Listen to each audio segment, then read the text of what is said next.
Team India captain Rohit Sharma, Shreyas అయ్యర్లపై మాజీ cricketer Sunil Gavaskar తీవ్ర ఆగ్రహం వ్యక్తం చేశాడు.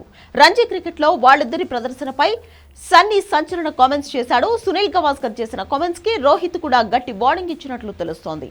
నిజానికి రోహిత్ బోర్డర్ గవాస్కర్ ట్రోఫీలో దారుణంగా విఫలమయ్యాడు. ఇప్పుడు దేశవాళీ క్రికెట్లోనూ రాణించలేకపోతున్నాడు.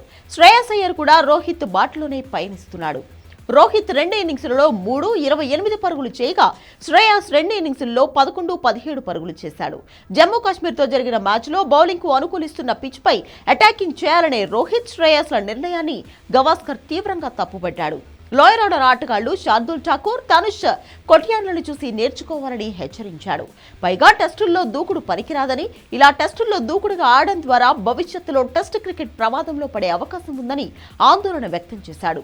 టెక్నిక్ తో షాట్లు కొట్టాలి, అంతేగాని ప్రతి బంతిని బౌండరీకి తరలించాలని అనుకోకూడదని ఇద్దరికీ చురకలంటించాడు.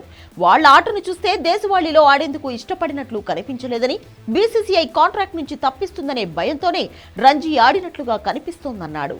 గతంలో రంజీ ట్రోఫీ మ్యాచ్ ఆడేందుకు నిరాకరించిన శ్రేయస్ అయ్యర్, ఇషాన్ కిషన్లను సెంట్రల్ కాంట్రాక్ట్ల నుంచి బీసీసీఐ తప్పించిన విషయం తెలిసిందే.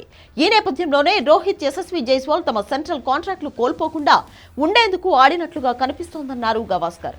అయితే సన్నీ వ్యాఖ్యలపై రోహిత్ తీవ్ర అసహనానికి గురయ్యాడు. తనను కించపరిచేలా విమర్శించడాన్ని జీర్ణించుకోలేకపోతున్నాడు. దీంతో సన్నీపై బీసీసీఐకి ఫిర్యాదు కూడా చేశాడట. గవాస్కర్ తనను అంతగా విమర్శించాల్సిన అవసరం లేదని, గవాస్కర్ కామెంట్స్ కారణంగా మరింత ఒత్తిడికి గురైనట్లు రోహిత్ ఫిర్యాదులో పేర్కొన్నట్లు బీసీసీఐలో పనిచేసే ఓ అధికారి చెప్పాడు.